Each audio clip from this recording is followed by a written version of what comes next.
Is to have, for the very first time, Marc Ryan, the Beautiful Bogan, on Comedy Legends with Bevo. Hey Bevo, how you doing, man? Hey, great to have you on. It's Fringe time, mate, and you've got a wonderful Fringe show. It's called I'm Not Here to Fuck Spiders, F.CK, however you want to say it. What's the show all about? Tell us more. So the show is unashamedly about suicide prevention and mental health awareness. That's all it is. There's no other way to put it. It's my lived experience with mental health and suicide ideation put into a 50-minute show.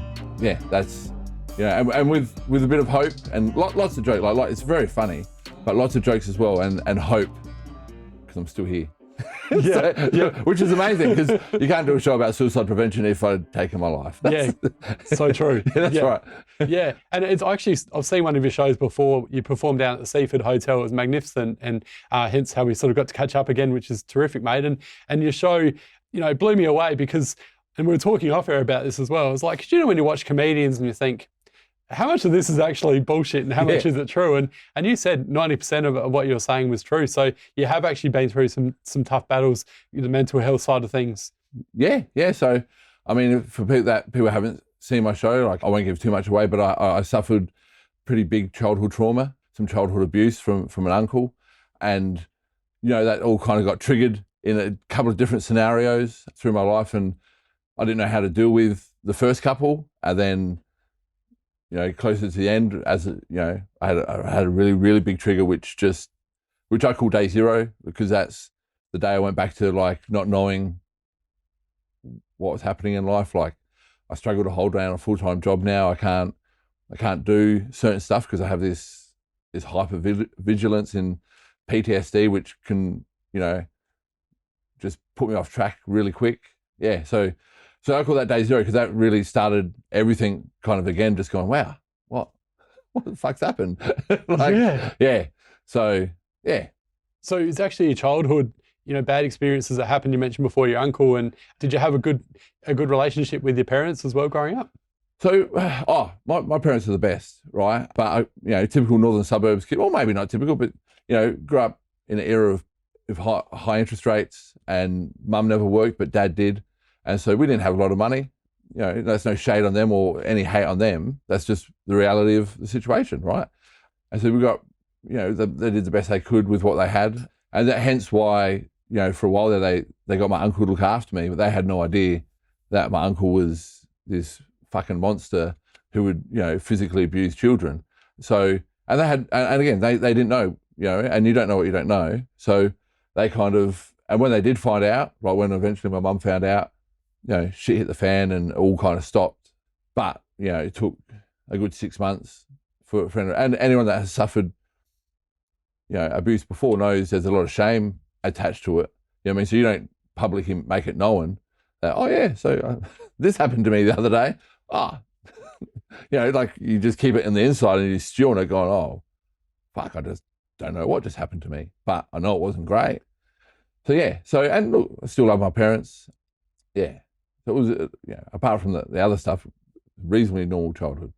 And has your uncle apologised for this? And have you still got a relationship with him? Or? Nah. He moved away to Townsville. He's a proper arsehole. Like he's not even a little bit of an arsehole. He's a proper, he's a racist and just a piece of shit human. And I had a trigger last year actually where my Nana lived 900 meters from our house, but I didn't have a relationship with that side of the family anyway. And she passed away. And so he came down from Townsville to paint her house, right? And so he was literally working 900 meters from my house. And I had this massive panic attack, and I was kind of like, well, what do you do? I had no idea. And I had therapy that week. So I went to my therapist and I'm like, man, what do I do? I literally hid in my house for a week because I was so terrified of, what happens when I see him, or what if I run into him, and I'm already pretty tense. And if I see people in the shop and they're like, hey, how you doing? I've seen your show, which doesn't happen lots, but sometimes it happens. You know what I mean? They might go, oh, he's a bit weird. Yeah, because I'm fucking paranoid. In the shops and stuff, I'm really anxious. I'm really paranoid, right? And so I'm like, what happens if I just run into this guy? Because it's Adelaide. Yeah.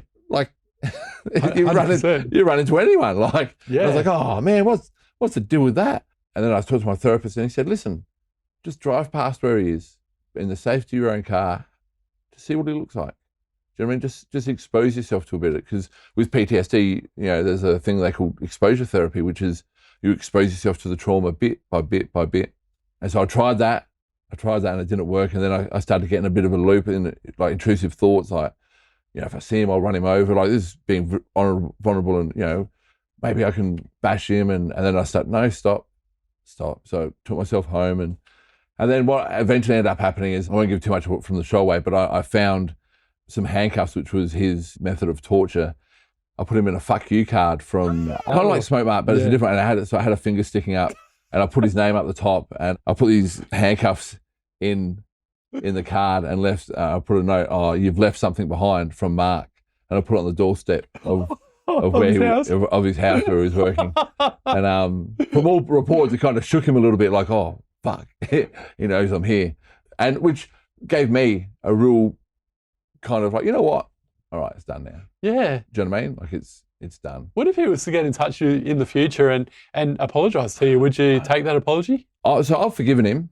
I've forgiven him because unforgiveness only breeds hate, right? And life is too short to hate anyone. Like, I don't hate him. Like, he I don't know if he knew what he was doing or not, right? But I live by a Stoic philosophy now called memento mori, which is one day you'll die, which means I'm going to enjoy the shit out of this podcast, Bevo, because I don't know what's around the corner. Like, tomorrow's not promised to anyone. So I'm going to enjoy this now. And I'm not going to let hate get involved in that. I don't hate the guy. Like, I'm never going to sit down and have a meal with him because that would be dangerous for me and it'd be dangerous for my mental health. But I don't hate him. Like, if I saw him, I'd walk past him and just go, yeah, whatever, champ. You know what I mean? But life's too short. And I do that with everything now. Like, I love coffee. Right, I love coffee. I'm a coffee snob. Yes. And so I have this routine every day. And, people out there, again, this is, some of the content in the show. Like, so either don't judge it and still come to the show, or really enjoy it and come to the show. But I go down to Coles supermarket, like the Coles service station every day, and I buy $1.50 coffee, right?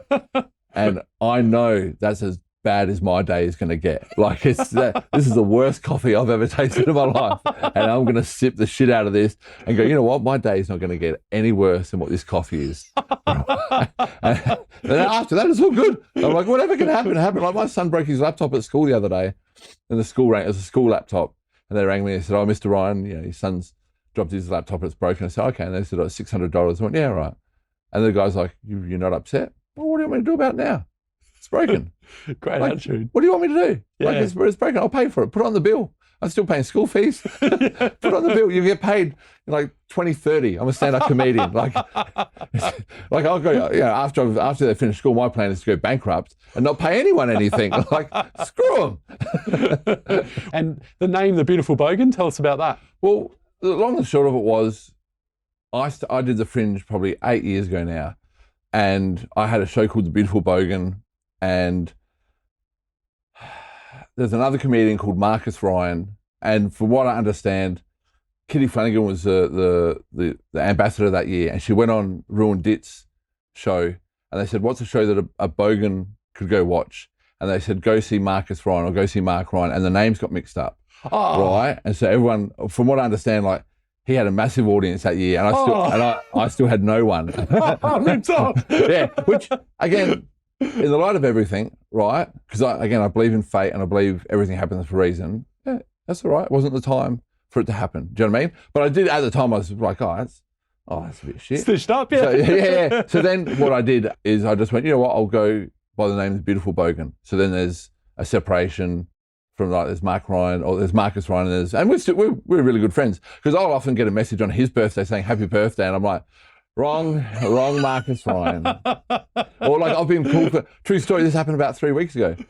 A promoter from Melbourne rang me and said, oh, will I see, can you come do a show in town tonight? And I went, yeah, man.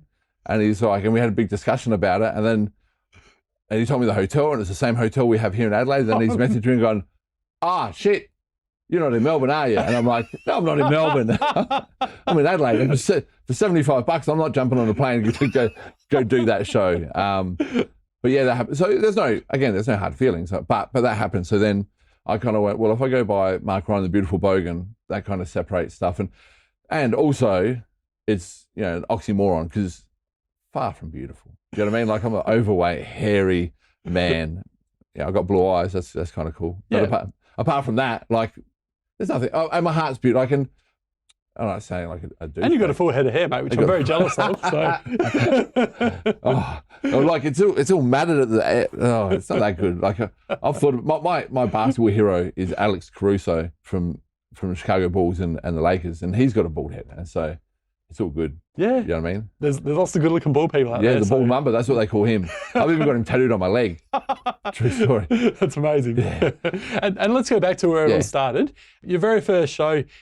What was the experience like? Where was it? And did you bomb out, or was it a ripper? Or so, take a few steps back. So again, without harping on it too much, I was in a real bad shape. I was in a real bad shape. I've lived with this for 20 years, and I was on the edge of life, and I was having really intrusive thoughts and different stuff. So, I went and engaged a work counsellor. I was working at Coles at the time, the EAP. I got an appointment with him, and we were sitting here like this, and then he said, "Hey, when was the last time you ever felt good about your life?" And I went, well, I did a best man speech at my friend's wedding and I made everyone laugh, right? And what the beauty of that was I'd never done stand-up in my life, right? And I did this cracking best man speech and killed it. And like, to this day, everyone's like, that was kind of really cool. And the therapist just kind of looked at me and just gone, so you want to be a stand-up comedian? And I was like, I'd never thought, it never crossed my brain ever. Like I'd never even thought of it. Like I love stand-up, and then I was sitting there just going, I don't know, like maybe. And then he could see me thinking and he just goes, oh, don't. And I went, what do you mean, don't? He goes, don't. Like, if you're already on the edge of life, like, stand-up comedy is not going to help you. And I was like, what do you mean? He goes, it's not. Like, that's the most vulnerable art form in the world. Like, if you die on stage, you're going to feel that for weeks. And I was like, oh, yeah. So, because I'm good at listening to doctor's advice, I went to my first open mic ever, and I was like, let's do this. and I did really well. Like, I killed it. I was like, oh, all right. Was that at the Crown Anchor? Or? No, it was at Rhino. So that was what they call one mic stand back in the day. So Michael Bowley, another stand-up comedian in Adelaide, he used to run one mic stand at the original Rhino. So I still remember getting there nice and early and being nervous and kind of a bit all over the shop. And I did go on one competition before that. I went in another competition, but it wasn't Raw. It was this other dodgy competition that you had to vote with, what do you call it? Like voting pads. And so like I had 3 people there. Like, and this other guy had a room full of people. And I'm not saying he was horrible, but he wasn't great. And he won the whole thing just because he had more friends, like this popularity contest. But I did meet one of my best friends, Justin Goodall, there. Like, and if, you know, again, if that hadn't happened, probably wouldn't have met Justin. You know what I mean? So, you know, life has its way of weaving stories through and different stuff. So, but yeah, so my first real proper gig was at Rhino at one mic stand. And then from there, I went back and back again, and you know, kind of got hooked on it all, and yeah, and then we're here today. So cool. Yeah, it's kind of cool. Have you like done any performances in state and overseas as well, or? So I toured New Zealand once, which is another whole different. Like I toured there with an American comedian called Kevin Tate.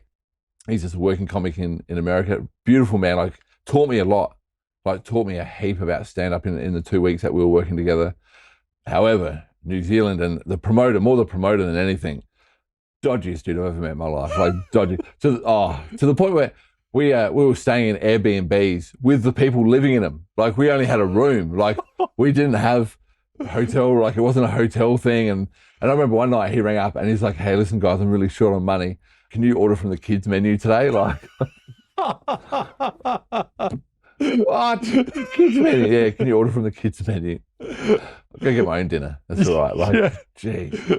So, and then I've done a bit of interstate. Like I was, when I say blessed, because I count all of this as a blessing. Do you know what I mean? Like, you know, I could still be working at Coles and stuff. So I was blessed to be able to do a show in Toowoomba last year with Greg Inglis, the rugby league legend. So I did a show with Greg Inglis last year. Is he a comedian? No. So he does lived experience stuff, kind of like what other sportsmen do, but he's got a project called the Goanna Foundation, which is, you know how he used to do the Goanna thing on the floor? So he started like an Aboriginal kind of organisation to help kids. That's amazing. Yeah, so that was kind of, so he launched his foundation in Toowoomba and they asked me to come up there and open. What an experience. Yeah, it was killer. Yeah. But I've mainly been around mining sites. So last year I did Moomba Gasworks up there. I did Roxby last year.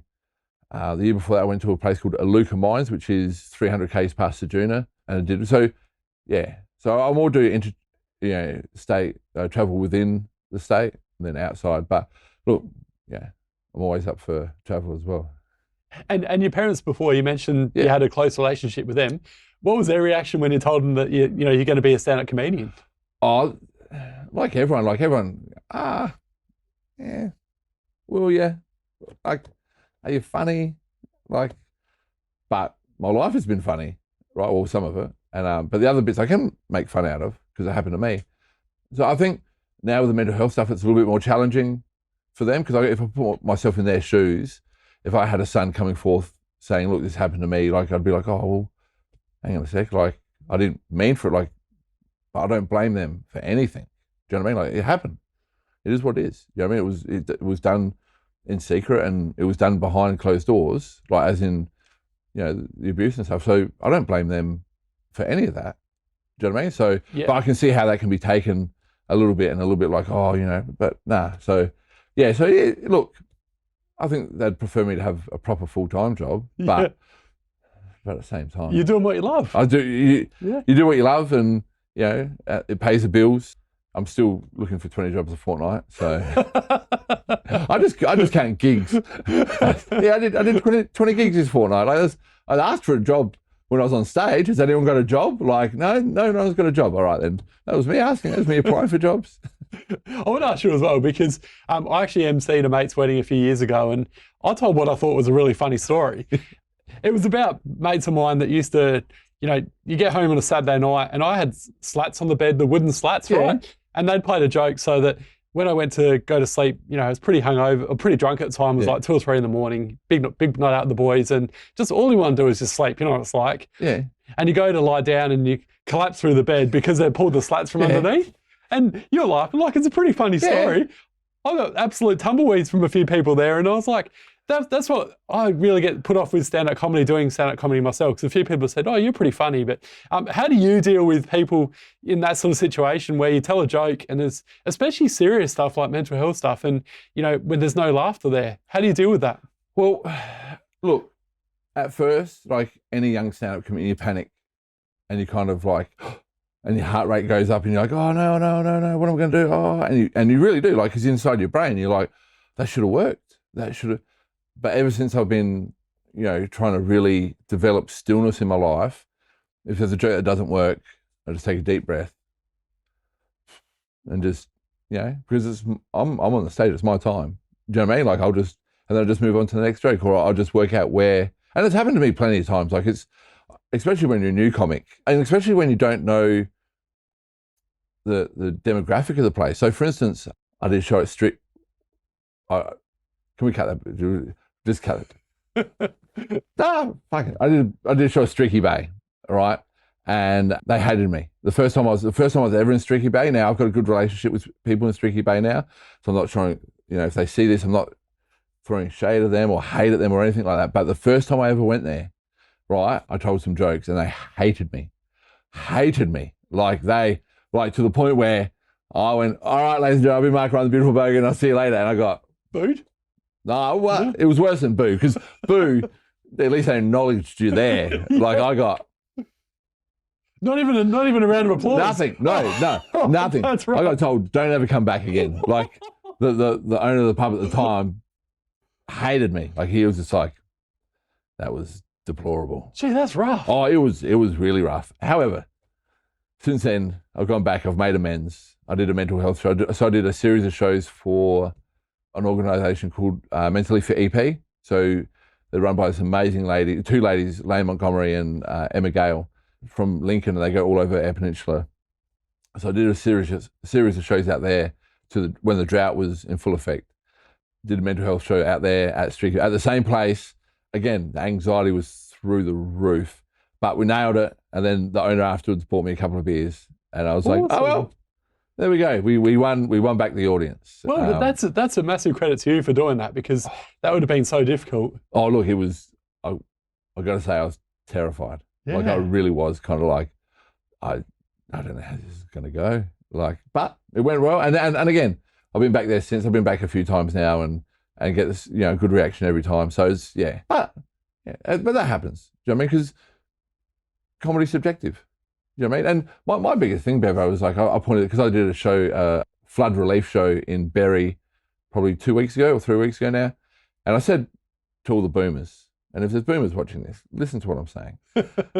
you get offended at heaps of stuff, right? So they change the name of Chico babies, right? They change it. Don't get me started on that. They get offended at that, right?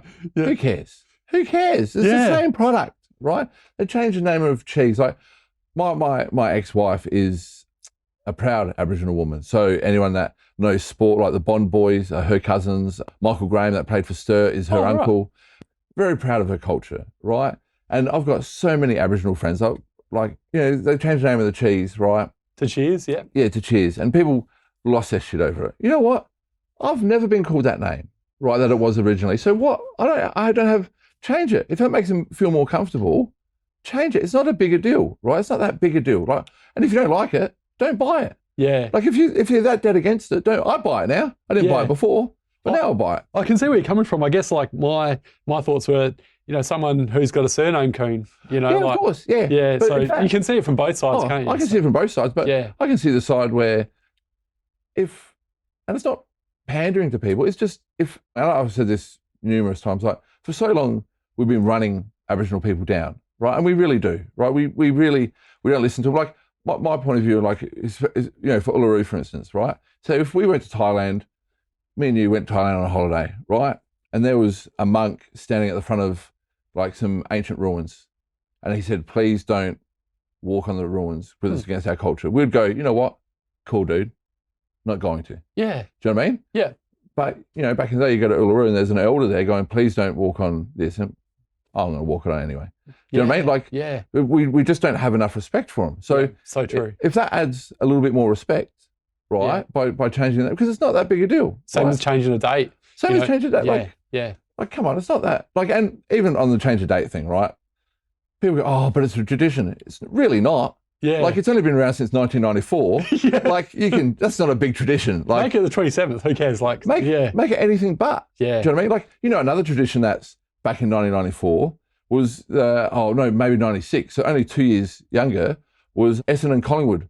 On Anzac Day. Exactly. I would change that in a heartbeat. Anyone, any supporter that's not Collingwood Essendon would change that because it should be like SNFL where it's the grand finalists. Yeah, that's right. You know what I mean? But I guess my point with baby boomers is like, you grew up in the age of love, so you did more drugs than us. Yeah. You slept around more than us. You got drunk more than us. Yeah. So stop being so offended. Do you know what I mean? Just take a chill pill. Just relax. Go take some more mushrooms. You know what I mean? Like, I love it. I'm just saying, like, but yeah. And before we let you go, tell us about your show again. Where is it and when's it on? So my show is literally everywhere. So my reason for living is to spread the suicide prevention message, right? I've done it since I was a kid. I used to put on shows called Mosh Against Suicide, which we had like punk bands play and stuff. I remember those. Yeah, we raised money for. We used to have a band with Ceres Cole play. Oh, they were the best. Yeah, and we had Embodiment, and we had a old emo band called Think Tank. Yeah, so I've lived this for years, right? So I'm not just doing shows in town. So I'm doing 5 nights at the Laugh Lounge, but then I'm doing Walkerville Town Hall.